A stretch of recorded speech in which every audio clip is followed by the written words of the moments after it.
Perkara yang keenam, usul pembangunan belia wanita.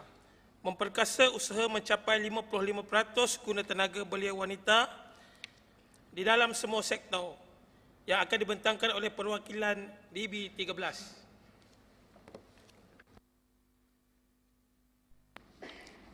Sebelum perwakilan DB13 membentangkan usul yang ingin beliau bawa, saya ingin memaklumkan kepada saudara-saudari perwakilan sekalian, masa pun telah pukul 12.44, saya tahu masing-masing perut telah pun berkeroncong.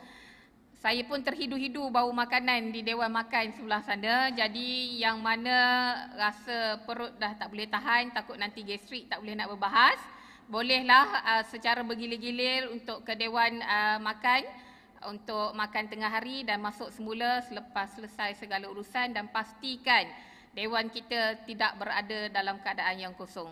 Jadi teruskan perwakilan DB13.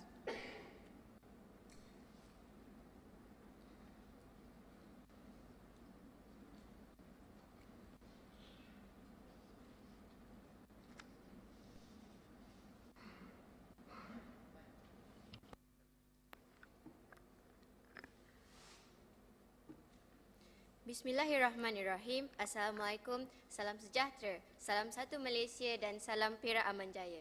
Yang berhormat Puan Speaker, saya ingin mengusulkan sebuah usul yang berbunyi pembangunan belia wanita memperkasa usaha mencapai 55% belia wanita guna tenaga dalam semua sektor.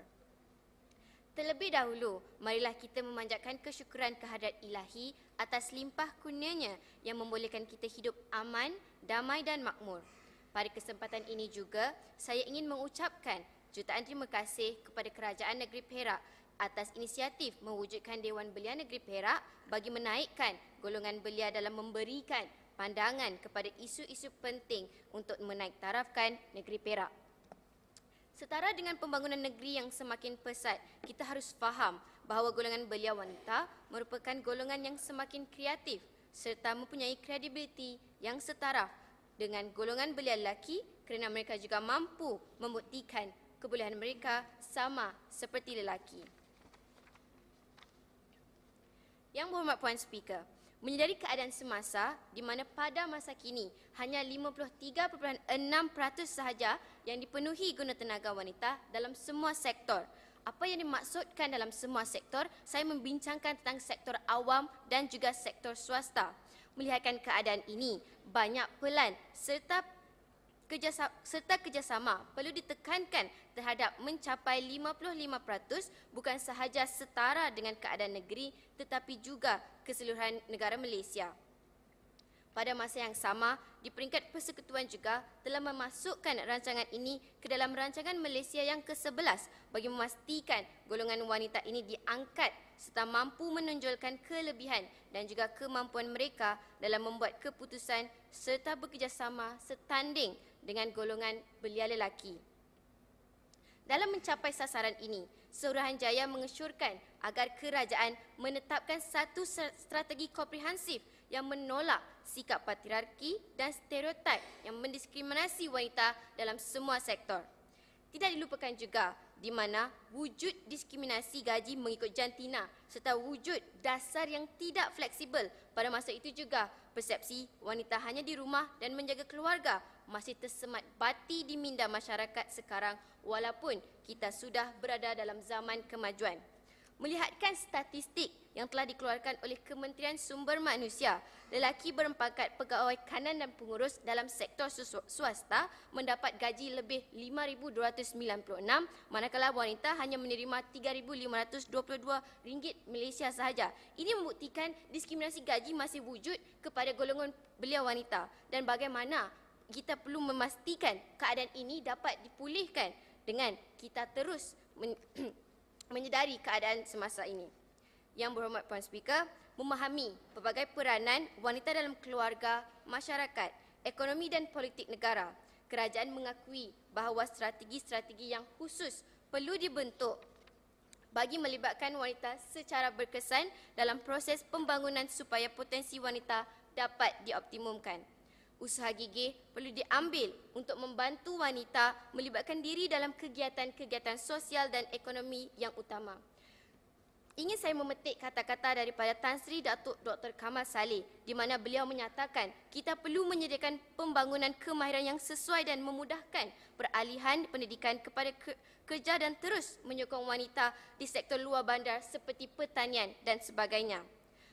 Menyedari hakikat inilah kerajaan telah mengubal Dasar Wanita Negara atau lebih dikenali sebagai DWN pada tahun 1989. Penggubalan dasar ini memperjelaskan kesungguhan kerajaan ke arah membantu penyertaan wanita dalam arus pembangunan negara dengan lebih bermakna.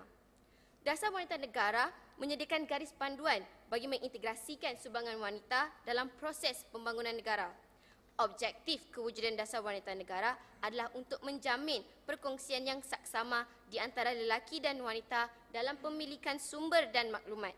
Di samping mendapatkan peluang dan faedah dari pembangunan serta bagi mengintegrasikan kaum wanita ke dalam semua sektor pembangunan negara selaras dengan kemampuan dan keperluan mereka bagi tujuan meningkatkan mutu kehidupan, membasmi kemiskinan, menghapuskan kejahilan dan buta huruf serta memastikan negara berada dalam keadaan aman dan makmur.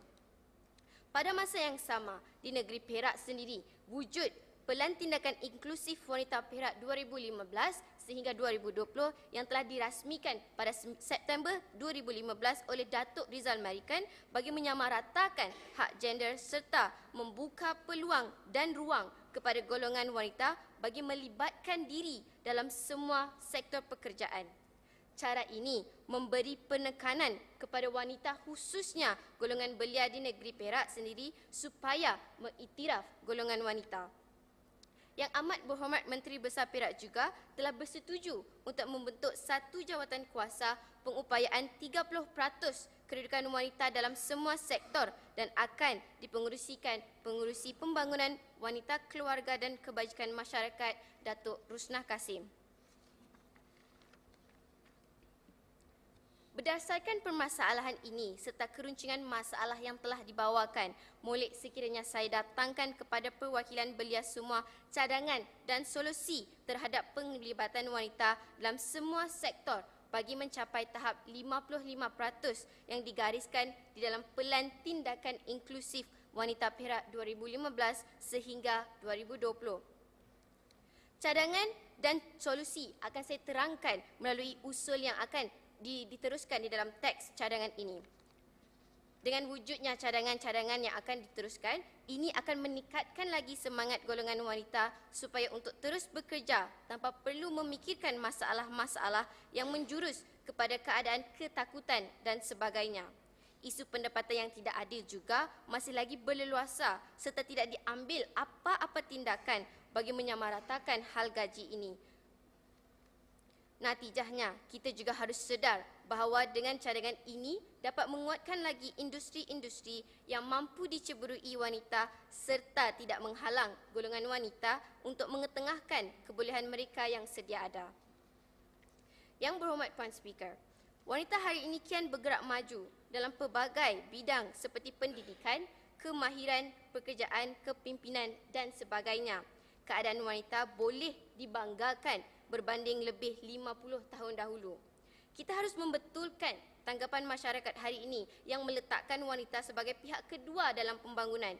Ini adalah kerana tuntutan untuk memperkemaskan generasi yang datang tidak lagi hanya dibebani pada bahu lelaki tetapi sebaliknya memerlukan sokongan dan dukungan oleh pihak wanita juga. Apabila kita mengatakan wanita itu amat penting dalam masyarakat dan negara, ia boleh ditafsirkan sebagai melengkapi antara satu sama lain. Memang kita akui wanita sendiri kadang-kadang tidak dapat melakukan sesuatu kerja seperti mana lelaki. Namun, sesetengah keadaan golongan lelaki juga tidak boleh melakukan kerja yang boleh dilakukan oleh wanita. Justru, kita harus ingat bahawa tanggapan ini harus dibuat secara positif dan rasional. Kita harus meletakkan wanita sebagai golongan, kita tidak harus meletakkan wanita sebagai golongan lemah kerana mereka juga berkemampuan dan berkredibiliti. Wanita sebagai isteri, ibu dan tidak kurang juga sebagai pemimpin. Berdasarkan laporan program pembangunan PBB, mereka ada menyatakan bahawa wanita dalam tenaga semakin lemah. Jadi ini menunjukkan bahawa kita perlu untuk menaik tarafkan golongan-golongan belia wanita terutamanya kerana mereka mempunyai kemampuan sama seperti golongan belia lelaki. Maka wanita harus mengubah paradigma untuk melihat bahawa mereka juga mampu bersama-sama berdiri sama tinggi dan duduk sama rendah dengan lelaki dalam semua keadaan. Peranan mendidik generasi serta kerjasama semua pihak sama ada dalam keluarga, tempat kerja, jiran tetangga dan masyarakat setempat perlu diperhebat untuk menjadikan wanita kepada penyumbang pembangunan negara. Yang berhormat Puan Speaker, maka dengan ini saya mengusulkan satu usul pembangunan belia wanita memperkasa usaha mencapai 55% belia wanita guna tenaga dalam semua sektor dengan cadangan dan solusi seperti yang berikut. Yang pertama adalah dengan mewujudkan waktu kerja yang lebih fleksibel. Seperti yang telah dinyatakan di dalam Undang-Undang Buruh Seksyen 60A-1 di mana wujud hanya 5 jam berterusan oleh seorang pekerja tanpa ada rehat dan pada setiap hari hanya 8 jam, yang lebih 8 jam untuk meneruskan pekerjaan mereka. Apabila kita melihatkan keadaan ini, kita harus faham terdapat banyak juga faktor lain yang perlu kita fahami, tanggungjawab yang perlu dipenuhi oleh wanita tersebut. Jadi, ini membuktikan bahawa kita perlu memberikan waktu kerja yang lebih fleksibel untuk memastikan wanita dapat menjalankan tanggungjawab bukan sahaja sebagai pekerja di sektor awam dan swasta tetapi juga kepada keluarga mereka. Saya mencadangkan apa yang ingin kita lakukan dalam waktu kerja yang fleksibel. Pertama, mereka dapat pulang 30 minit lebih awal di negeri Perak dan yang kedua, kita mengadakan satu waktu khas bagi pengambilan anak-anak mereka di mana kita harus fahami itu merupakan salah satu tanggungjawab yang mungkin perlu kita pertekankan kerana perkara-perkara ini makin terus meruncing di dalam kelompok golongan belia wanita. Cadangan yang kedua adalah di mana kita perlu memperbanyakkan taska khas di semua tempat kerja yang majoritinya adalah golongan wanita di mana minima pekerja wanita seramai 20 orang. Mengapa kita meletakkan 20 orang? Harus difahami di sini, apabila kita terlalu meletakkan satu angka yang kecil, ini tidak akan memberikan kesamarataan kepada kaum lelaki. Kita ingin membuktikan bahawa wanita ini mampu juga memberikan kesamarataan kepada lelaki. Jadi dengan meletakkan minima angka tersebut mampu memberikan satu peluang kepada wanita ini untuk memastikan anak-anak terjamin dan mengurangkan keraguan terhadap taska-taska yang mungkin tidak terlalu jauh dari tempat kerja. Pada masa yang sama, hal ini dapat membuka peluang pekerjaan dan juga dapat meminimalkan perbelanjaan pekerja-pekerja sektor awam dan swasta terutama golongan belia wanita. Tidak dinafikan, sudah wujud taska perpaduan sebanyak 800 buah taska di Perak. Namun begitu, ia bukanlah di tempat kerja mereka. Saya ingin mencadangkan ia dibuka di tempat kerja supaya kita ibu-ibu muda ini dapat melihat keadaan anak-anak mereka dan pada masa yang sama mereka tidak terlalu jauh untuk pergi mengambil anak-anak tersebut. Yang ketiga, cadangan yang ketiga adalah menyediakan prasarana yang lebih kondusif di tempat kerja. Ini adalah untuk memastikan keselamatan dan juga wanita ini dapat merasakan mereka ini mampu untuk pergi ke tempat kerja. Seperti yang kita fahami, di mana ada permasalahan ataupun kes-kes jenayah seperti ragut, sexual harassment dengan izin Puan Speaker dan macam-macam lagi kes yang mampu untuk kita kes-kes berat seperti jenayah-jenayah ini menunjukkan bahawa dengan tidak wujudnya prasarana yang kondusif akan meningkatkan lagi kes-kes jenayah tersebut. Jadi, apa yang ingin dimaksudkan dengan prasarana yang lebih kondusif, kita meletakkan pembahagian tempat kerja di mana lelaki mempunyai satu tempat kerja yang khusus dan wanita satu tempat yang khusus tetapi berada di bawah satu jabatan yang sama. Kerana Dengan izin Puan Speaker, sexual harassment berlaku antara pekerja dan pekerja dan telah dibuktikan dalam kes-kes seperti di tahun 2015 banyak pekerja-pekerja wanita merasakan bahawa pekerja-pekerja lelaki mengambil kesempatan terhadap mereka. Jadi oleh itu, dengan penyediaan prasarana yang lebih kondusif dapat meningkatkan usaha mencapai 55% guna tenaga kerana golongan belia wanita merasakan lebih selamat dan mereka mampu untuk terus melakukan pekerjaan mereka. Cadangan yang keempat adalah di mana kita menyediakan lebih insentif seperti cuti rehat khas atau bonus setiap bulan bagi mengiktiraf pencapaian golongan wanita itu sendiri.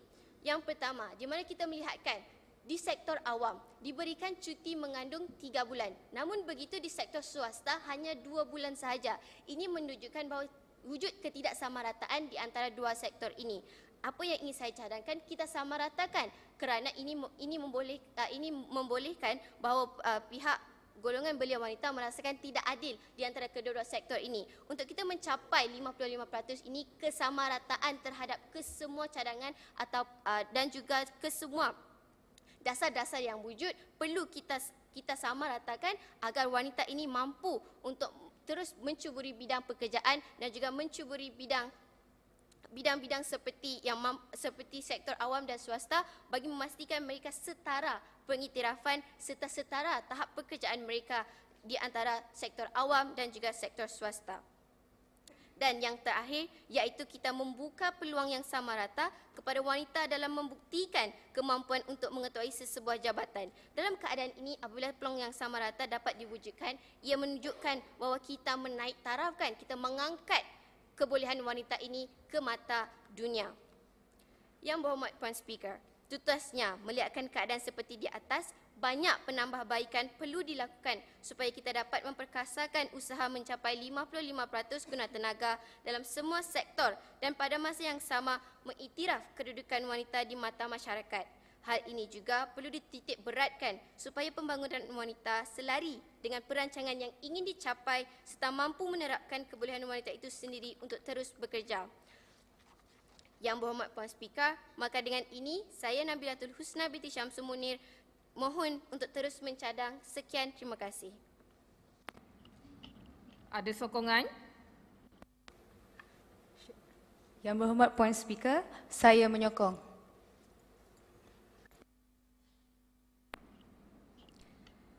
Saudara-saudari perwakilan, di hadapan kita ada satu usul yang dibawa oleh saudara-saudari perwakilan DB13 dan telah mendapat sokongan. Sekarang saya kemukakan kepada Dewan untuk dibahaskan. Dijemput perwakilan DB09 untuk membahaskan usul tersebut.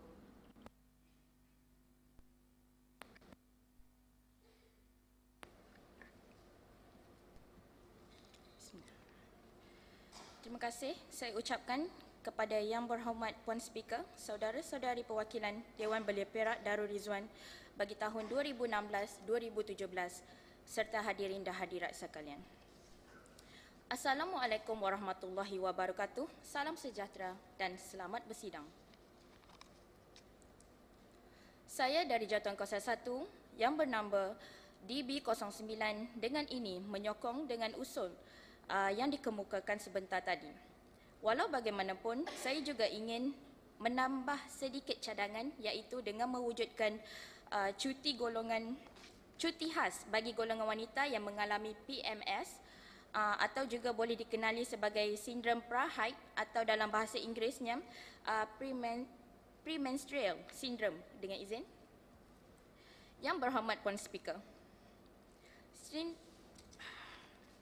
sindrom pra-haid adalah kumpulan gejala fisik, psikologi dan emosi yang terkait dengan menstruasi wanita. Sekitar 80 hingga 95% perempuan pada usia muda mengalami gejala-gejala pra-menstruasi yang dapat mengganggu beberapa aspek dalam kehidupannya. Gejala tersebut dapat diperkirakan dan biasanya terjadi secara regular pada 2 minggu sebelum menstruasi. Pada sekitar 14% perempuan antara usia 20 hingga 35 tahun, sindrom prahaid sangat hebat pengaruhnya sehingga mengharuskan mereka berehat dari sekolah ataupun bekerja. Yang berhormat Puan Speaker, sindrom ini biasanya lebih mudah terjadi kepada wanita yang lebih peka terhadap perubahan hormon. Akan tetapi, ada beberapa faktor yang meningkatkan risiko terjadinya PMS. Pertama, wanita yang pernah melahirkan. Kedua, status perkahwinan. Ketiga, usia. Keempat, stres. Kelima, diet dan beberapa lagi faktor yang boleh dikaitkan.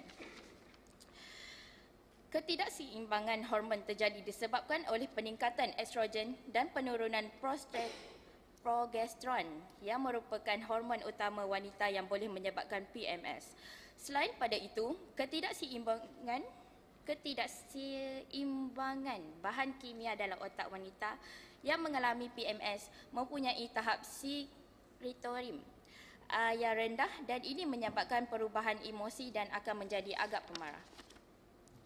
Yang berhormat Puan Speaker, gejala-gejala yang saya nyatakan sebentar tadi boleh menyebabkan gangguan di tempat kerja. Ini boleh terjadi terganggunya kerja-kerja dan sekaligus tidak buat apa-apa di tempat kerja disebabkan masalah-masalah yang dinyatakan sebentar tadi. Okay. Yang bahagia Tuan Timbalan Speaker, ada antara negara-negara yang telah mewujudkan cuti khas ini sekitar tahun 1920. Jepun adalah negara terawal yang mengemukakan cadangan cuti khas ini untuk golongan wanita yang mengalami sindrom prahaid ini. Jenama terkenal seperti Nike, Toyota juga tidak ketinggalan untuk mengamalkan konsep yang sama. Selain daripada itu, negara jiran kita, Indonesia, sudah pun mengamalkan konsep yang sama. Dan terbaru, Beijing, laporan berita My News Hub yang bertarikh 27 Februari 2016, China memberi insentif kerja dengan bergaji penuh kepada kaum hawa yang mengalami masalah senggugut yang kritikal. Berkuat kuasa bulan Mac, pihak berkuasa wilayah berpenduduk 60 juta orang itu akan menawarkan cuti kerja selama 1 hingga 2 hari setiap bulan bagi pekerja wanita yang didapati mengalami masalah senggugut yang teruk. Tidak ketinggalan juga Korea, Filipina, Rusia, Taiwan, manakala pula Hong Kong belum lagi memutuskan untuk menyokong cuti khas ini. Walau bagaimanapun, ada beberapa institusi dan pejabat telah memulakan cuti khas ini untuk golongan hawa yang mengalami sindrom prahaid yang kronik. Yang bahagia Tuan Timbalan Speaker, ini boleh kita lihat sindrom prahaid atau PMS adalah satu gejala yang boleh mengganggu kerja seharian kita. Ini bukan hanya mohon celah. Ya.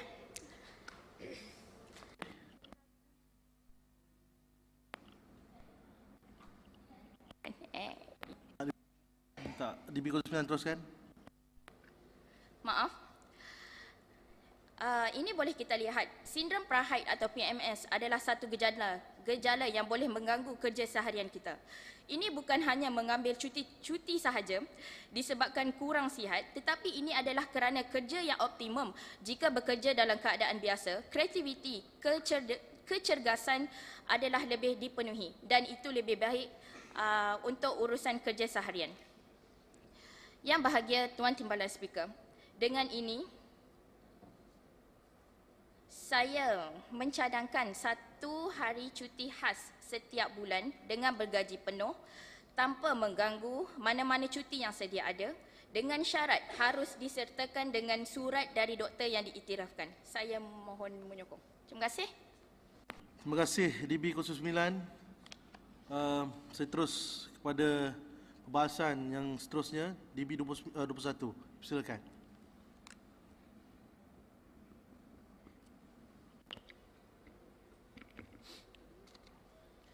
Bismillahirrahmanirrahim.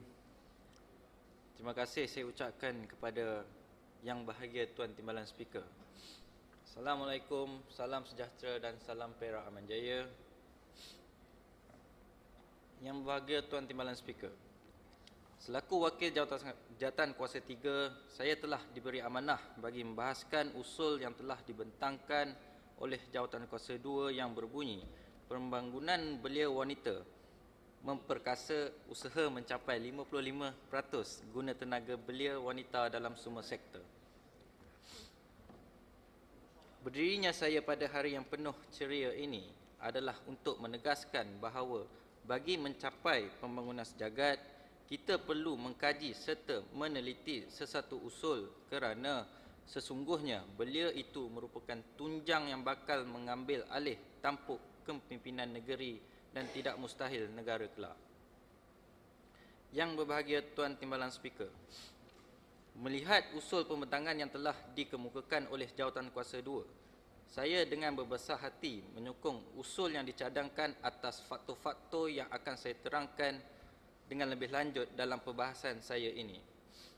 Di dalam pencerahan saya akan menyatakan kekuatan hujah serta menambah baikkan idea bagi memperbaiki usul yang dibentangkan perwakilan daripada Jawatan Kuasa 2 sebentar tadi.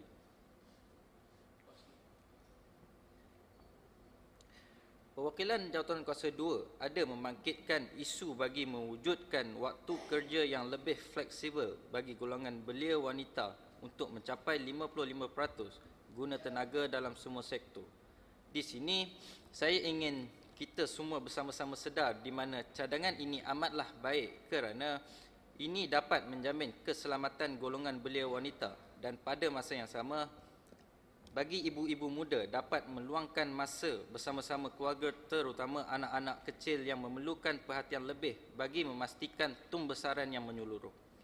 Pada masa yang sama, penyediaan kelengkapan keluarga juga tidak dilupakan kerana kita perlu memahami bahawa apabila berbincang soal kekeluargaan wanita, itulah yang akan memikul tanggungjawab sepenuhnya yang mengetahui segala yang berlaku di dalam rumah. Seperti yang kita sedari, isu ini adalah isu yang tidak boleh diambil ringan kerana melihatkan betapa padatnya masa bekerja seorang wanita sehingga ada segelintir yang melihat betapa padatnya masa bekerja seorang wanita hingga ada segelintir yang menyebabkan terabainya anak-anak serta keretakan rumah tangga hanya untuk mencari sesuap nasib bagi keluarga tercinta. Juga perlu kita dalami dan selami bahawa dengan kita memberikan waktu kerja yang lebih fleksibel, kita akan dapat memastikan keselamatan wanita itu dijaga serta pada masa yang sama dapat kita mengurangkan masalah jenayah yang melibatkan golongan belia wanita, terutamanya kes ragut, colik, rogol dan sebagainya. Hal ini mampu memberikan keyakinan yang lebih tinggi bagi golongan belia wanita untuk terus bekerja dan tercapailah 55% guna tenaga dalam semua sektor.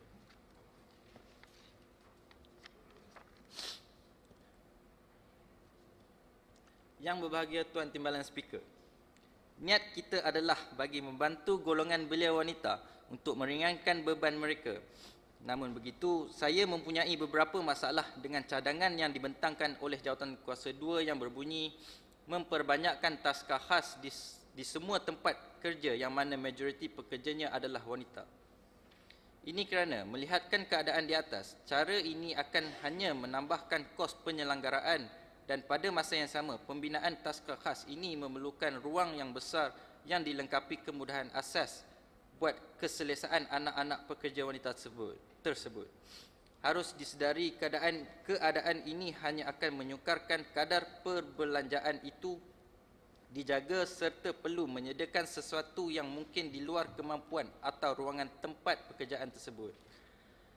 Oleh yang demikian, cadangan ini perlu ditimbang tara semula agar menitik beratkan faktor-faktor yang telah saya nyatakan sebentar tadi supaya kita dapat menjayakan usul ini dengan cara yang lebih mantap dan mampu untuk dilaksanakan oleh semua pihak. Untuk pengetahuan sidang Dewan sekalian, kerajaan negeri komited dalam meningkatkan kecemerlangan pendidikan di negeri ini termasuklah pendidikan awal kanak-kanak apabila kira-kira 15 juta setahun dibelanjakan bagi kos pengurusan dan operasi taska di seluruh negeri. Jumlah itu, 9.4 juta adalah hasil kutipan yuran manakala selebihnya peruntukan kerajaan. Di samping itu, kerajaan perlu menanggung kos pengurusan sebanyak 5.6 juta setahun, iaitu 37% daripada kos perbelanjaan tidak termasuk kos pembaikan, penyelenggaraan, bangunan taska dan peralatan serta permainan-permainan kanak-kanak. Kerajaan akan terus menambah peruntukan bagi perbelanjaan untuk kos pengurusan dan operasi taska di seluruh negeri. Perbelanjaan ini dijangka meningkat pada setiap tahun atas dua faktor, iaitu kenaikan gaji dan juga kos penyelenggaraan. Yang berbahagia Tuan Timbalan Speaker, berdasarkan segala kos yang telah saya bentangkan, ini membuktikan bahawa kerajaan negeri juga pada masa yang sama perlu menambah kos penyelenggaraan dan meningkatkan sumber tenaga dalam memastikan bahawa taska ini dapat diadakan di seluruh negeri. Perlu difahami di mana kita seharusnya mencari jalan alternatif dalam memastikan keseimbangan terhadap semua pihak. Jadi, Mohon jelas. DB21 macam mana? Boleh bagi celahan?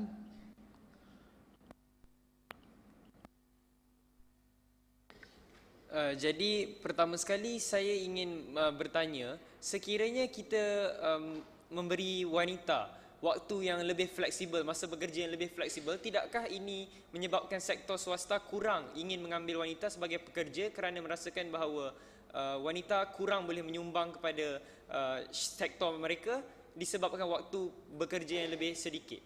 Dan ini juga secara langsung menarik hak wanita untuk mengatakan bahawa mereka ingin gaji yang setara. Jadi mohon penjelasan. Terima kasih. DB38 silakan. DB21 silakan. terima kasih saudara perwakilan. Idea yang sangat benar dan akan saya perhalusi.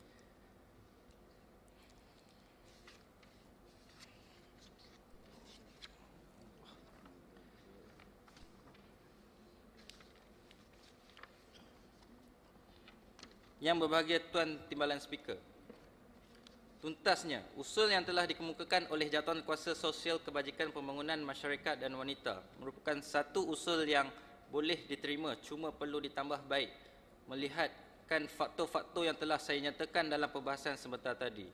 Dengan ini harap diambil serius perkara ini dan mampu menaik tarafkan kedudukan belia wanita di dalam negeri Perak. Akhir kata, saya mewakili Jawatankuasa 3 mengucapkan tahniah buat Jawatankuasa 2 kerana mencadangkan satu usul yang baik, dan saya dari perwakilan 3 setuju dengan usul yang dikemukakan. Sekian, terima kasih. Terima kasih kepada DB21. Selamat hari lahir. Yang keberapa saya tak ingat lah. Terima kasih pada saudara DB21. Cuma saya nak ingatkan para perwakilan sekalian, Perintah Tetap Perkara 34 kurungan A. Semua perwakilan hendaklah masuk, keluar dan berkelakuan baik dalam Dewan Belia dengan penuh sopan dan tertib. Saya ingatkan para perwakilan apabila keluar Dewan ataupun masuk Dewan, sila tertib. Saya tengok tadi ada yang macam faham-faham sendiri ya. Dan itu, saya jemput DB32 untuk teruskan perbahasan.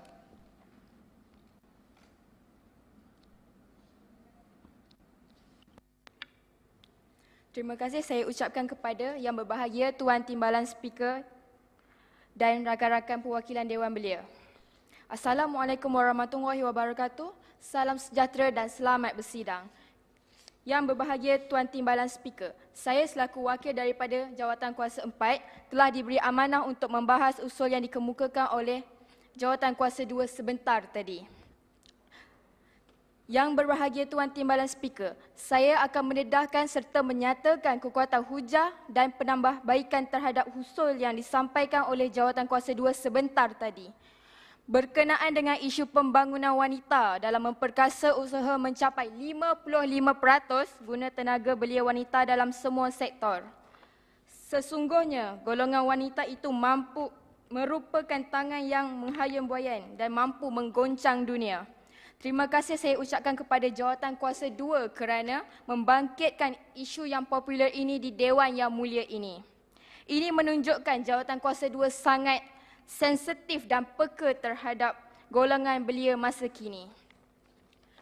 Yang Berbahagia Tuan Timbalan Speaker, sebelum saya mengakhiri perbahasan seperti yang dinyatakan oleh Jawatankuasa 2 sebentar tadi, objektif kewujudan dasar belia wanita negara adalah untuk menjamin perkongsian yang saksama di antara lelaki dan wanita dalam pemilikan sumber maklumat.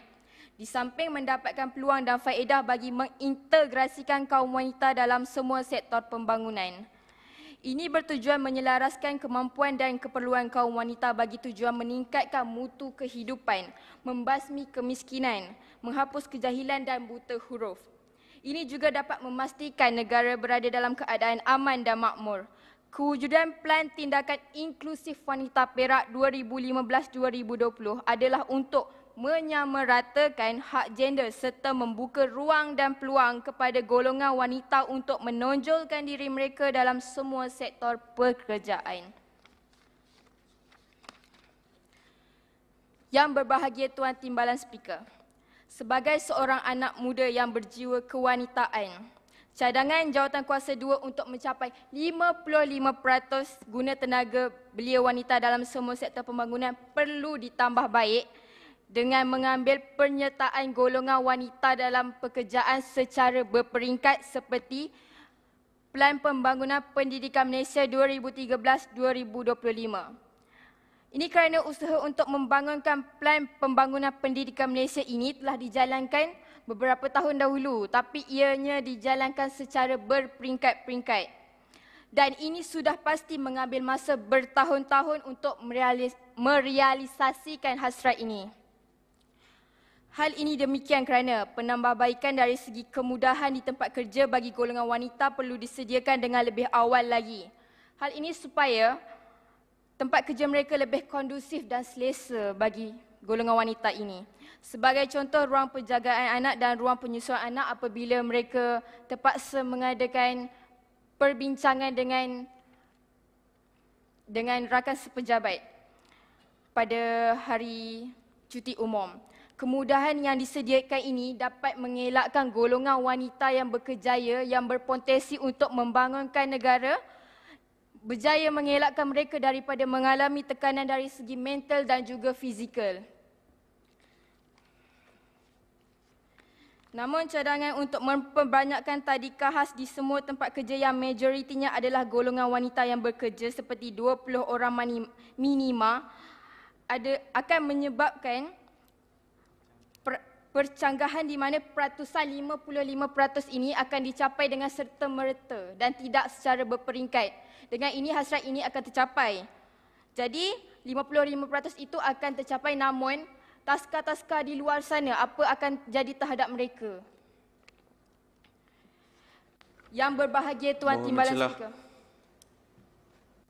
Boleh ke DB 32 untuk bagi cerahan? Tak boleh. Silakan DB 32 teruskan.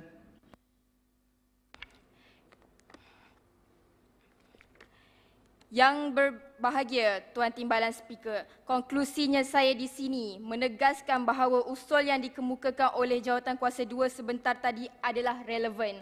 Namun dengan sedikit penambahbaikan ini, saya rasa usul ini akan dapat diperbaiki dan diperbetulkan lagi. Saya menyokong usul tersebut walaupun dengan sedikit penambahbaikan. Dengan ini saya memohon agar semua pihak memberikan pengertian yang serius terhadap usul tersebut. Hai kata, saya memohon maaf sekiranya terkasar bahasa dalam membahaskan usul tersebut. Sekian, terima kasih. Terima kasih. Isu wanita ni, wanita muda ni minta maaf lah. Lelaki susah bagi celahan. Saya harap nanti kalau ada kawan-kawan nak mencelah tu, kalau pada pembahas-pembahas bagi ruang lah. Sekejap. Mungkin ada soalan-soalan yang mungkin nak dikemukakan kepada pembahas, so bagi ruang nanti. Terima kasih. Saya jemput DB 43 untuk membahas. Terima kasih. Yang berbahagia Tuan Timbalan Speaker. Sebelum saya mulakan perbahasan saya ingin bertanya pada saudari perwakilan DB 13, di dalam teks menyedari, dalam teks ni tulis 46%, tapi saudari menyebut 53.6%. Mengikut perintah-perintah tetap 21, jika ingin mengubah isi-isi sesuatu usul di atas namanya, boleh dipindah dengan menghantar kepada Setiausaha Dewan Belia. Mohon pencerahan dekat situ nanti. Okey. Saya akan teruskan perbahasan.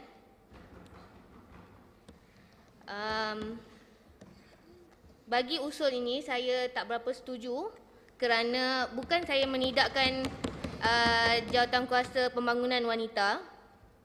Ini adalah kerana usul ini telah dirangka dan dijalankan oleh Kementerian Pembangunan Wanita, Keluarga dan Masyarakat. Mohon mencelah.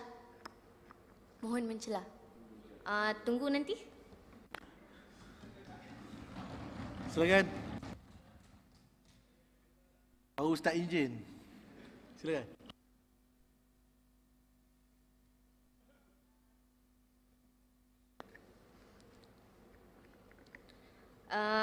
Mengenai peratusan 55% itu adalah cadangan daripada Kementerian Pembangunan Wanita dan Kerajaan Negeri melalui Exco Pembangunan Wanita telah menyahut seruan dengan adanya Pelan Inklusif Pembangunan Wanita 2015-2020.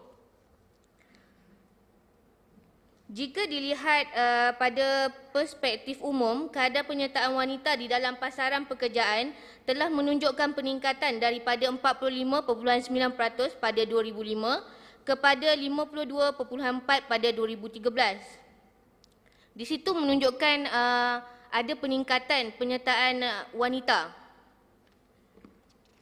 Dan lagi satu saya ingin bahaskan iaitu tajuk pada usul ini memperkasa usaha mencapai 55% guna tenaga belia wanita dalam semua sektor. Tetapi cadangan di dalam usul ini lebih kepada wanita secara umum. Maknanya tiada penekanan sangat mengenai belia, had umur belia.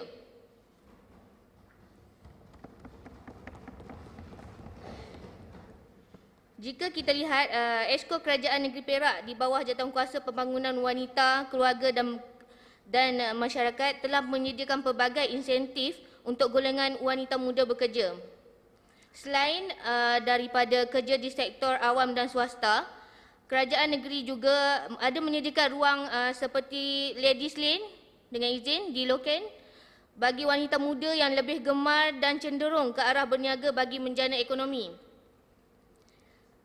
Selain itu, pihak Kerajaan Negeri melalui JKM, Jabatan Kebajikan Masyarakat, Baitumal, YBU, Yayasan Bina Upaya, Tekun turut juga menyediakan pelbagai skim untuk membantu para usahanita memulakan perniagaan. Juga Negeri Perak, Kerajaan Negeri telah pun melancarkan Pelan Inklusif Pembangunan Wanita pada September 2015. Bermakna sekarang kita bulan Mac, 5 bulan pelan itu baru berjalan. Saya rasa kita patut bagi laluan untuk pelan ini bertapak. Baru kita boleh nampak dia punya peningkatan. Kalau baru 5 bulan kita dah buat usul yang sama, maknanya kita maknanya kita tak bagi orang kata chance untuk pelan ini berlangsung. Mohon mencelah. Boleh? Sila. Boleh kan? Belum lagi. Okey.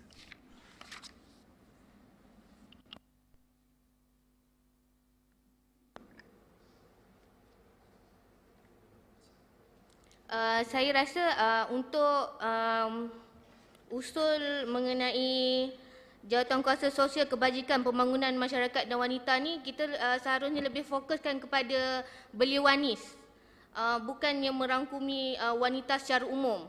Sebab dalam kementerian sendiri dari Kerajaan Perak juga diorang dah memfokuskan tentang wanita. So belia-belia wanis yang umurnya macam baru habis sekolah, kita tak nampak diorang. Kita lebihkan kepada yang ini kalau kita tengok daripada usul, kita hanya lebihkan kepada wanita yang berkahwin dan berkeluarga. Manakala yang bujang kita tak pandang. Mohon mencelah. Silakan. Boleh ke? DB32.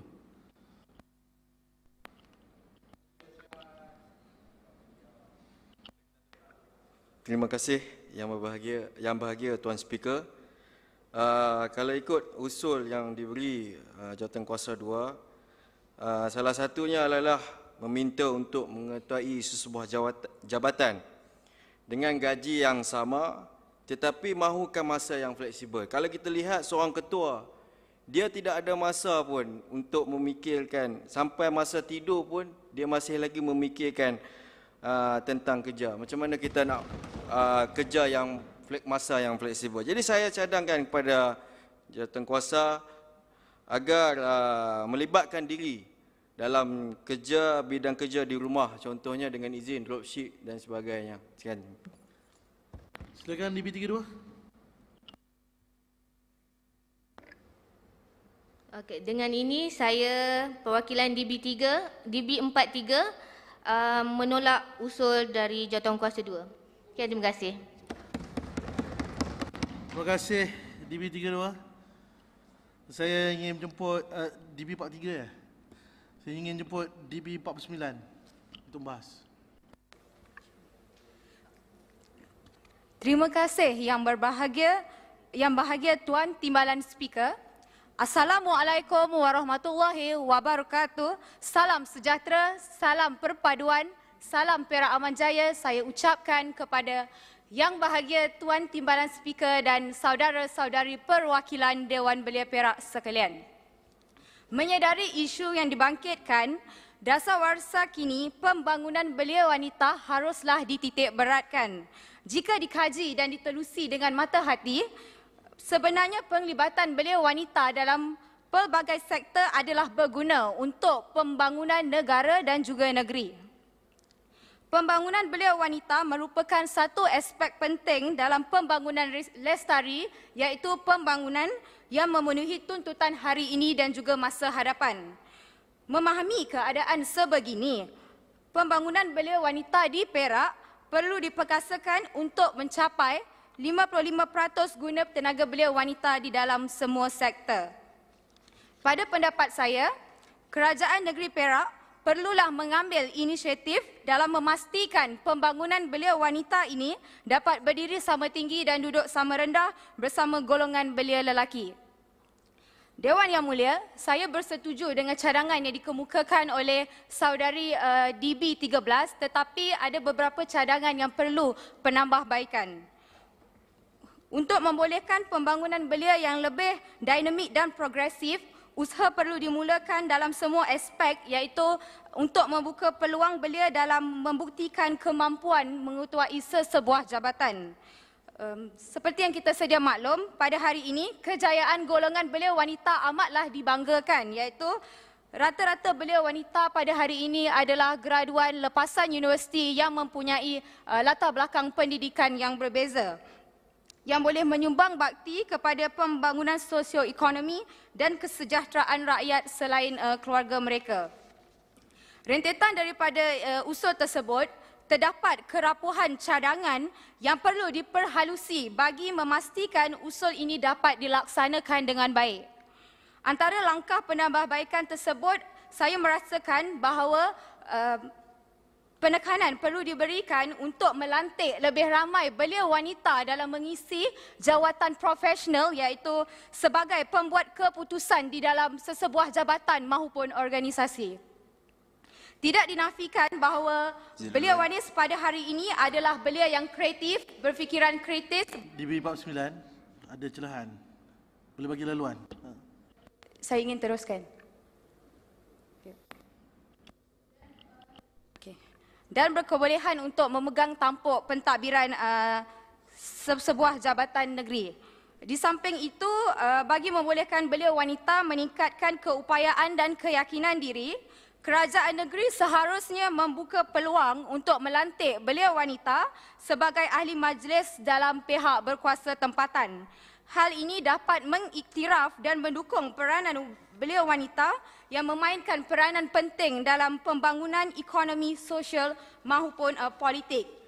Walau bagaimanapun, ada sedikit penambahbaikan yang perlu diberikan kepada cadangan yang diberi oleh saudari DB13, iaitu beliau mengusulkan ingin memohon mencadangkan waktu kerja yang lebih fleksibel.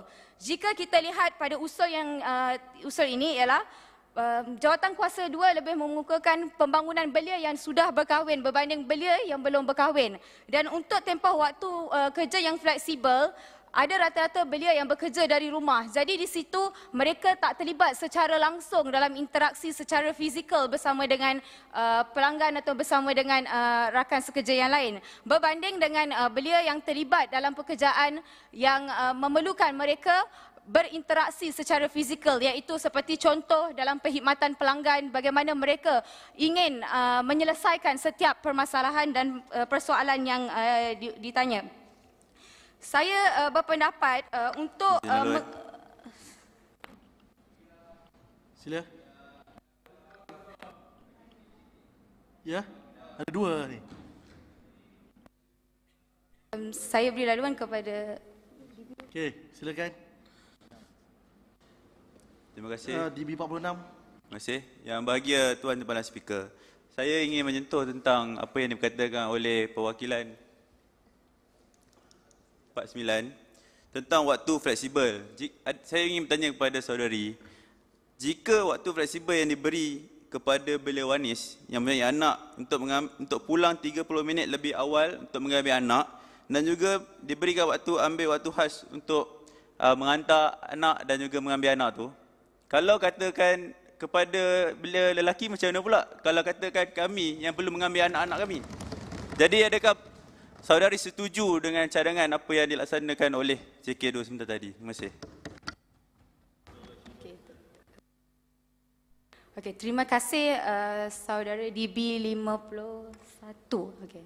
Okey, saya bersetuju dengan cadangan yang dikemukakan untuk waktu kerja pulang lebih awal, 30 minit lebih awal itu adalah sama sekali tidak adil kepada golongan belia lelaki. Walaupun kerana ada antara belia lelaki yang sudah berkahwin dan juga bertanggungjawab dalam pengurusan penjagaan anak. Jadi mengapa 30 minit awal itu harus diberikan kepada belia wanita? Mohon Jadi menjelaskan. di situ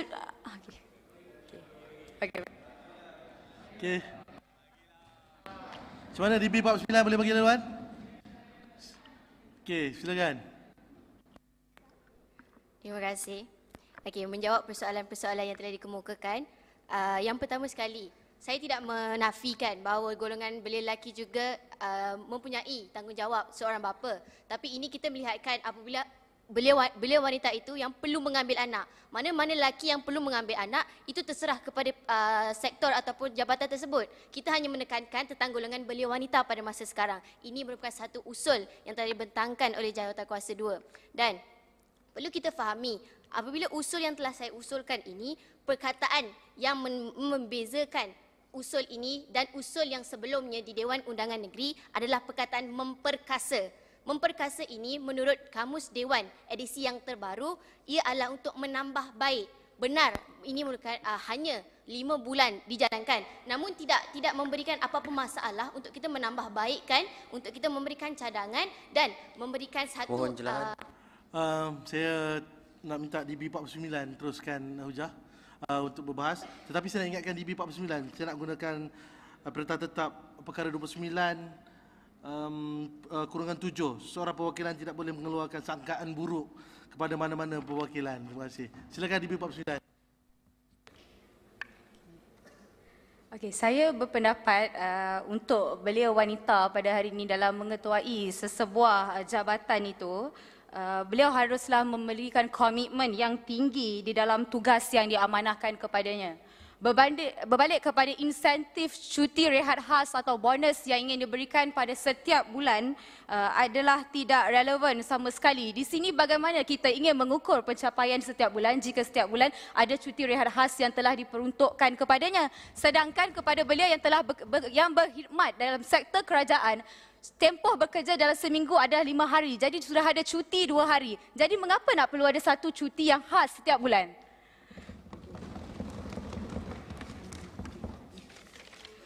Dengan ini, saya amat mendukung sekiranya belia wanita diangkat sebagai pemimpin untuk terus maju dengan memegang jawatan tinggi dalam organisasi.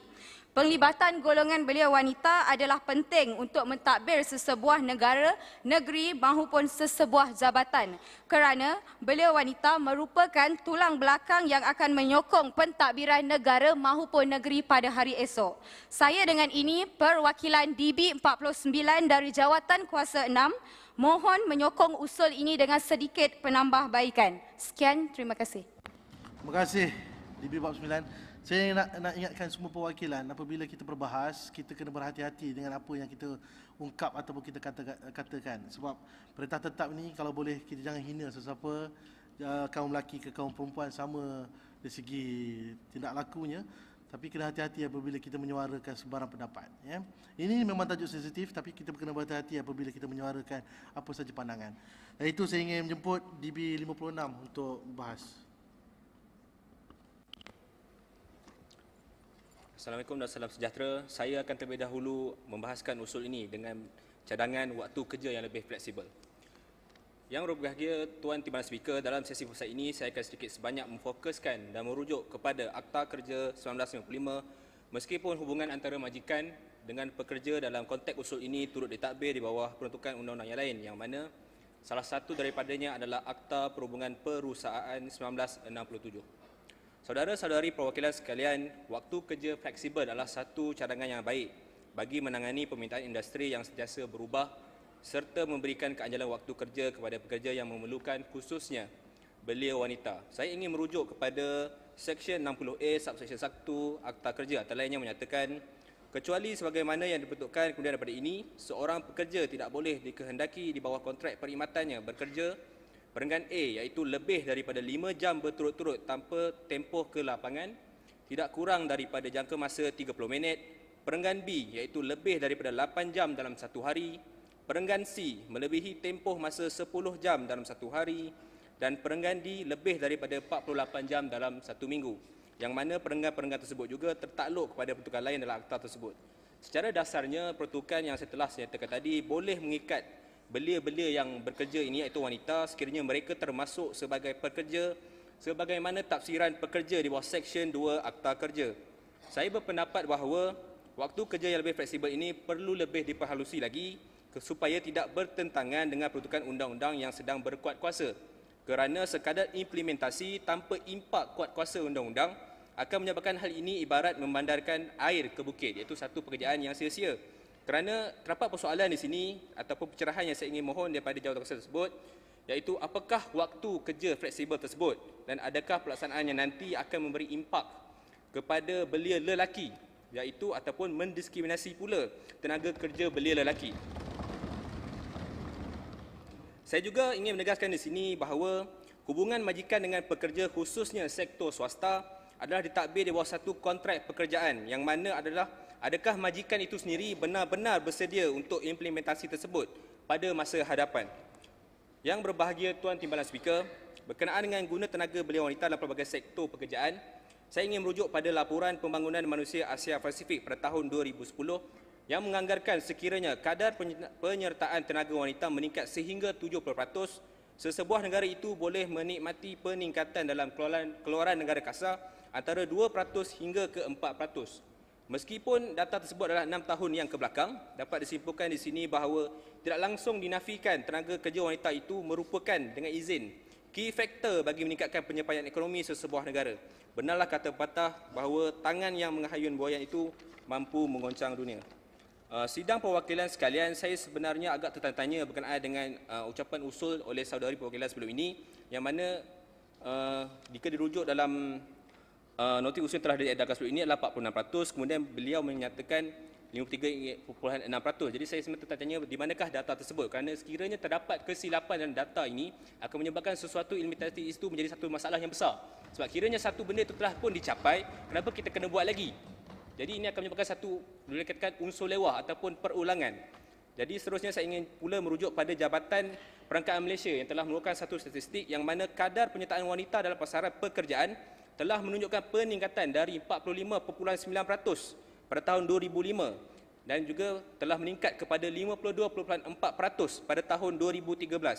Kiranya benar data tersebut dan dibandingkan dengan data yang telah diusul dan telah dinyatakan oleh saudari program tadi, saya rasa perkara ini perlu lebih dikatakan cek semula supaya tidak ada satu permasalahan di masa hadapan. Seterusnya,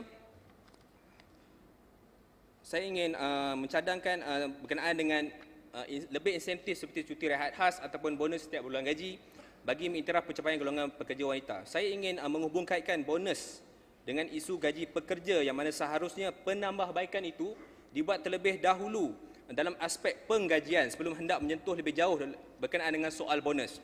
Hal ini kerana terdapat satu persoalan iaitu bagaimana kita hendak terus mengutarakan tentang ganjaran bonus sedangkan isu diskriminasi pendapatan ataupun gaji berkenaan dengan tenaga kerja ini masih lagi berlega-lega di sekitar kita. Iaitu hal ini kerana dapat dilihat bahawa terdapat isu yang serius yang telah dikatakan sebelum ini tentang diskriminasi pendapatan gaji lelaki dan wanita masih lagi berlaku di negara ini. Hal ini bolehlah diibaratkan di mana tiada akal licin katak puru jika sentiasa berhujat sekalipun, yang mana kita mahu hak belia wanita itu dibela dalam DB56 ada celahan daripada DB13. Saya benarkan. Terima kasih. Silakan.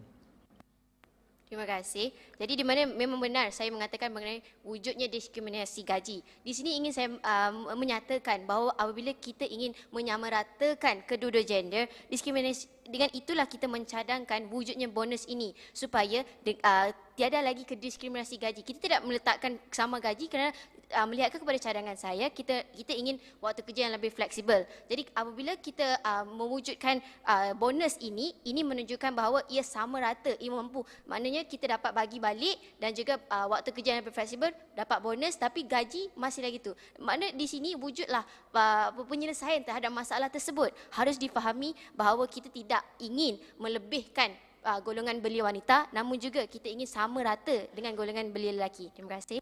Silakan DB56. Sebenarnya isu tentang gaji ini sebenarnya saya melihat tadi cadangan-cadangan yang dilakukan oleh saudari perwakilan seperti pulang awal 30 minit. Kemudian seterusnya kerja-kerja seperti lelaki dan wanita diasingkan di tempat yang khusus. Kemudian bonus pada setiap bulan. Adakah ini relevan untuk bagi bonus sampai setiap bulan? Sedangkan masalah gaji pun masih lagi berlega-lega. Dan seterusnya pulang awal 30 minit dan seterusnya kemudian seterusnya tentang golongan lelaki dan wanita ini diasingkan. Sekiranya saya ingin berkongsi pengalaman, sekiranya seorang itu bekerja di pejabat, kadang-kadang dia akan melibatkan satu sektor ataupun dengan izin departmen. Sekiranya diasingkan golongan lelaki dan wanita ini di tempat kerja tersebut, bukankah akan menimbulkan satu masalah di dalam pejabat itu sendiri untuk berhubung dengan isu-isu berkaitan dengan pekerjaan. Saya rasa perkara-perkara ini perlu lebih dievaluasi dengan lebih lanjut lagi. Seterusnya saya ingin suka untuk saya berkongsi berkenaan dengan hak dan insentif yang telah sedia ada bagi pekerja wanita yang mana boleh dirujuk dalam akta kerja itu sendiri, iaitu seperti pada bahagian 8 iaitu berkenaan mengambil bekerja wanita dan seterusnya pada bahagian 9 iaitu perlindungan bersalin. Seksyen 37 Seksyen 1 Perenggan A antara lainnya menyatakan bahawa setiap pekerja wanita hendaklah berhak mendapat cuti bersalin untuk tempoh tidak kurang daripada 60 hari berturut-turut serta berhak mendapat daripada majikannya satu allowance bersalin meskipun peruntukan ini juga tertakluk pada peruntukan-peruntukan lain dalam akta tersebut. Kesimpulannya di sini, pemekasaan untuk usaha mencapai 50% guna tenaga kerja belia wanita dalam semua sektor bahkan lebih dari itu boleh dijayakan. Tetapi sebenarnya perlulah seiring dengan penambahbaikan terhadap undang-undang sedia ada kerana undang ini satu perkara yang sangat penting. Sekiranya kita nak implement dengan izin bonus ini untuk setiap bulan kepada pekerja, adakah majikan akan ikut? Sebab majikan ini sebenarnya terikat, dia akan tengok pada akta kontrak. Seterusnya dia akan tengok pada akta kerja. Sebenarnya dia akan juga lihat pada undang-undang polis yang lain. Jika nak paksa-paksa memang tak akan boleh buat. Sebab hanya ada dasar tapi tidak ada implementasi perundangan, dia akan jadi satu benda yang sia-sia. Perkara ini sebenarnya boleh dipanjangkan lagi dengan lebih khusus lagi dengan lebih dalam. Dan seterusnya saya ingin menyatakan di sini sebenarnya saya agak bersetuju dengan usaha permekasaan ini, tapi cuma cadangan itu rasanya perlu lebih dicantikkan lagi supaya lebih membela hak-hak belia wanita yang bekerja ini sebenarnya. Dan saya juga sebelum mengakhiri saya ingin hadiahkanlah dua rangkap pantun kepada saudari perwakilan dan juga kepada yang berbahagia Tuan Timbalan Speaker yang saya tahu dia gemar berpantun. Iaitu pohon berangan tempat bertemu girangnya rasa si anak dara. Baliklah perwakilan membawa ilmu, binalah bangsa, bangunkan negara. Mawar melati indah di taman, indah lagi kembang selasih. Cakap banyak nanti kena saman, cukup sekian, terima kasih. Terima kasih saudara DB56. Kalau perasan tadi banyak gunakan fakta-fakta perundangan, beliau adalah peguam. So berhati-hati apabila gunakan fakta perundangan. Pokok jetayu daun selasih, thank you, terima kasih. Dan itu, saudara-saudari perwakilan, masalahnya sekarang ialah usul yang telah dibawa oleh perwakilan DB13 yang berbunyi, pembangunan belia wanita memperkasa usaha mencapai 55% guna tenaga belia wanita di dalam semua sektor telah mendapat sokongan dan telah pun dibahaskan. Justru dijemput saudara perwakilan DB18 untuk membuat penggolongan bagi usul ini. Dipersilakan.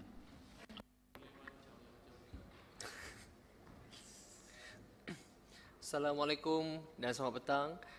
Yang berbahagia Tuan Timbalan Speaker serta para perwakilan Dewan Belia sekalian. Yang berhormat Speaker, maaf, yang berbahagia Tuan Timbalan Speaker, saya menyambut baik segala pandangan, cadangan serta penambahbaikan yang telah diberikan ke atas usul yang telah dibentangkan oleh DB13 tadi. Berkenaan dengan memperkasa usaha mencapai 55% guna tenaga wanita belia di dalam semua sektor. Sebelum saya menyentuh lanjut segala perbahasan usul ini, ingin saya menjelaskan di sini bahawasanya 55% ini adalah jumlah tenaga buruh wanita sahaja yang tidak dikacukkan dengan lelaki. Semasa ini penglibatan guna tenaga wanita ada sebanyak 53.6% daripada 100% golongan wanita di Malaysia. Berdasarkan laporan yang disiarkan Program Pembangunan Pertubuhan Bangsa-Bangsa Bersatu, penyertaan tenaga kerja wanita termasuklah beliawanis adalah seramai 47.9% pada 2011 dan meningkat sebanyak 49.5% pada 2012 berbanding kadar penyertaan tenaga kerja lelaki yang hampir 80%. Ini merupakan kadar luar biasa rendah berbanding negara lain di rantau ini seperti Thailand yang mencatatkan 70%, Singapura 60.2% dan Laos 56.5% sehingga 2011. Anita Sarawak di dalam tajuk lagunya seksis. Jangan pandangku sebelah mata, hanya kena nama ku wanita. Ini bercakap bagi pihak wanita. Okay. Ingin saya jelaskan di sini, kami mengangkat usul ini adalah kerana kami ingin membantu wanita. Mohon ceria. Boleh? Sorry, sabar. Saya baru habis pantun je.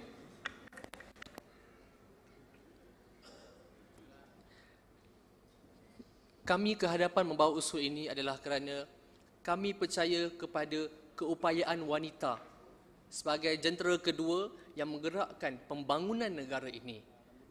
Dan kami percaya wanita belia sehebat perwakilan DB30 juga mampu menjadi seorang ketua jabatan. Jadi apakah usul ini memberi kekangan kepada perwakilan yang lain untuk menyokong? Adakah kerana beliau seorang wanita dan juga perwakilan yang lain? Cuba lihat di sekeliling kita. Ada juga para pemerhati yang datang daripada golongan wanita. Mereka ini latar belakangnya juga hebat. Jadi adalah sesuai sekiranya kita memberikan peluang dan ruang kepada wanita untuk menunjukkan bakat mereka di medan pekerjaan ini. Bukan kita nak menyangkal wanita dan lelaki, tidak. Tapi berkenaan dengan cuti. Baiklah, kalau cuti yang dirungsingkan, kita kiralah. Kalau PMS setiap bulan tu, kita fahamlah. Tapi lelaki tak faham sakitnya macam mana. Saya dia soal, pernah rasa ke sakit tu? Tidak.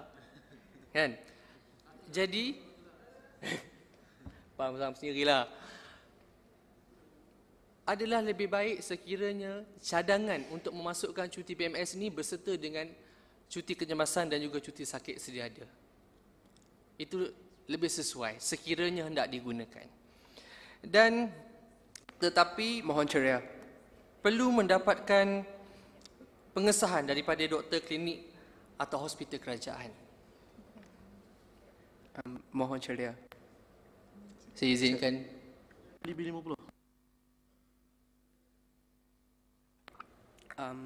Terima kasih. Yang bahagia Tuan Timbalan Speaker.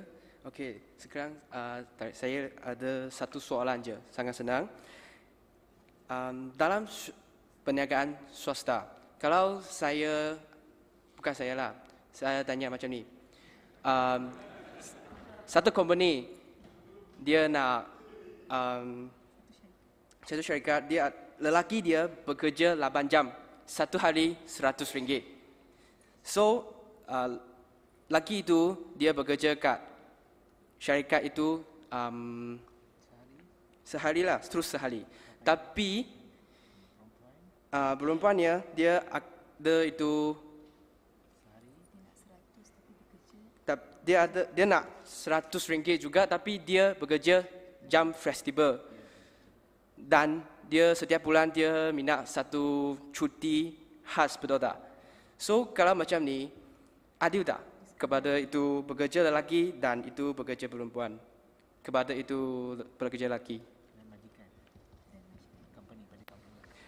Dan itu company adil tak kepada itu? Mohon bercelah. Sekarang ni ada pembahasan di bawah DB penggulungan, di bawah DB 18. Saya biar DB 18 habiskan. Mungkin dalam pertengahan tu boleh yang seterusnya. Silakan. Okey, baik. Nasib baiklah ada orang nak tolong potongkan masa saya. Okey, berkenaan dengan hak gaji itu. Biasanya kalau kita pergi temu duga kerja akan disoal. You bekerja sekian masa dan ini you punya sekian gaji. Dengan izin, ini kamu punya sekian gaji. Dan sekiranya masa itu fleksibel dan pastinya pihak majikan akan membuat rundingan yang baru dengan bakal pekerja tersebut. Dan di sinilah kemudiannya akan adanya satu perbincangan kecil di antara majikan dan juga bakal pekerja tersebut berkenaan dengan soal gaji.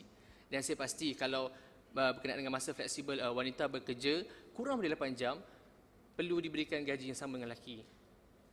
Ini tak adil. Okay? Ini tidak adil. Tapi saya tidak mengatakan, dan keadilan ini you perlu faham. You perlu faham keadilan ini dia dibayar for it. Katakan you bekerja 8 jam RM100. Dan kalau wanita tu bekerja 6 jam, RM100 dibagi dengan 8 jam tadi.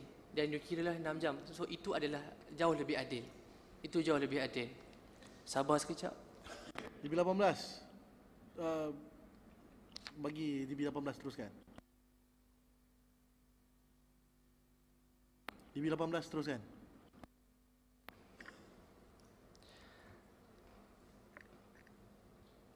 Dan wanita sebenarnya tidak perlu rasa gusar dengan waktu kerja fleksibel. Selain menjadi seorang kerani, cuba fikirkan dalam kepala. Adakah seorang pelukis pelan bebas perlu duduk di pejabat sepanjang masa? Tidak. Perlukah anda sebagai seorang pegawai pemasaran berada di dalam pejabat pemasaran sepanjang masa? Tidak. Perlukah pensyarah separuh masa berada di dalam pejabat, di dalam kampus? Tidak. Dan pernah ada seorang pensyarah saya separuh masa yang melakukan DB 18. Ada ramai ni, saya nampak tadi DB 42 ya, kalau tak salah saya yang makan dulu. Boleh atau tidak DB 18? Boleh, saya bagi laluan kepada DB 18. Kalau ikut perintah tetap, dia tengok speaker yang lihat siapa yang dulu. So saya nampak DB 42 tadi yang bangun. Maaf? DB 42 yang bangun dulu tadi.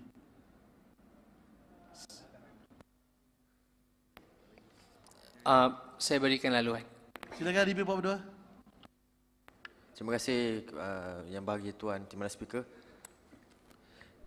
Saya cuma nak tekankan, setuju tak kalau saya katakan bahawa usul ni tidak sesuai dijalankan kepada semua sektor bidang kerja?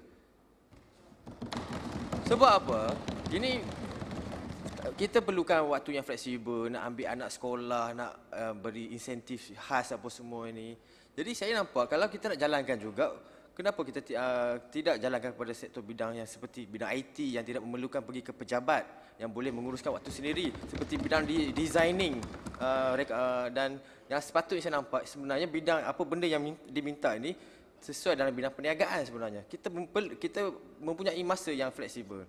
Dengan izin minta maaf. Terima kasih. DB 18 saya nak ingatkan anda ada lagi 2 minit untuk menggulung. Terima kasih. Okey, baik. Terima kasih. Kerana pertikaian inilah yang membuatkan ramai wanita sebenarnya menyerahkanlah untuk bekerja dan ini membantutkan pertumbuhan negara kita. Yang Muhammad, perintah tetap Muhammad. Mohon pencerahan. Saudara DB, sekarang ni kita ada masa singkat 1 minit ya untuk DB 18 untuk buat penggulungan. Saya ingin ulangkan balik dalam peraturan perintah tetap 28 perkara 2, jika 2 atau lebih orang perwakilan pemanggung serentak, speaker hendaklah memanggil perwakilan yang dahulu sekali dipandangnya. Terima kasih. Silakan DB 18 1 minit dari sekarang. Terima kasih dan saya mohon maaf. Sebagai makluman, mulai 1 Januari 2015, melalui bajet 2015 yang dibentangkan oleh Yang Amat Berhormat Perdana Menteri Malaysia Datuk Seri Najib Abdul Razak, telah diluduskan kemudahan cuti menjaga anak sehingga 1 tahun diberikan kepada penjawat awam. Kemudahan itu tidak terikat dengan tempoh cuti sedia ada. Pegawai wanita yang mempunyai kelulusan ini juga tertakluk kepada pegawai wanita yang mempunyai anak tiri tanggungan, anak angkat yang diambil mengikut undang-undang, anak pelihara dan juga anak kurang upaya. Dan saya rasa hasrat Yang Amat Berhormat Perdana Menteri sendiri pun berusaha keras untuk membantu wanita yang berkejaya dalam perihal kebajikan dan juga kekeluargaan mereka. Dan dengan itu, sekian, terima kasih. Terima kasih DB 18. Saya ingin nak ingatkan pada para wakilan sekalian, apabila kita berbahas ataupun kita menggulung sesuatu isu ataupun sesuatu usul penting, pergi kepada fakta, pergi kepada isu yang kita nak bawa. Jangan kita terlalu jauh menggoreng, akhirnya kita lupa asal. Terima kasih.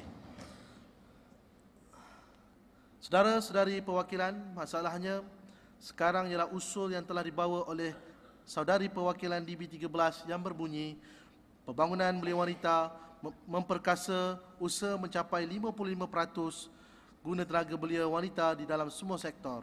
Telah pun disokong, dibahaskan dan digulung. Sekarang saya menjemput saudara-saudari perwakilan mengundi. Yang bersetuju, sila bersuara bersetuju. Dan yang tidak bersetuju, sila bersuara tidak. Lebih bersuara tidak bersetuju, maka usul itu tidak dipersetujui.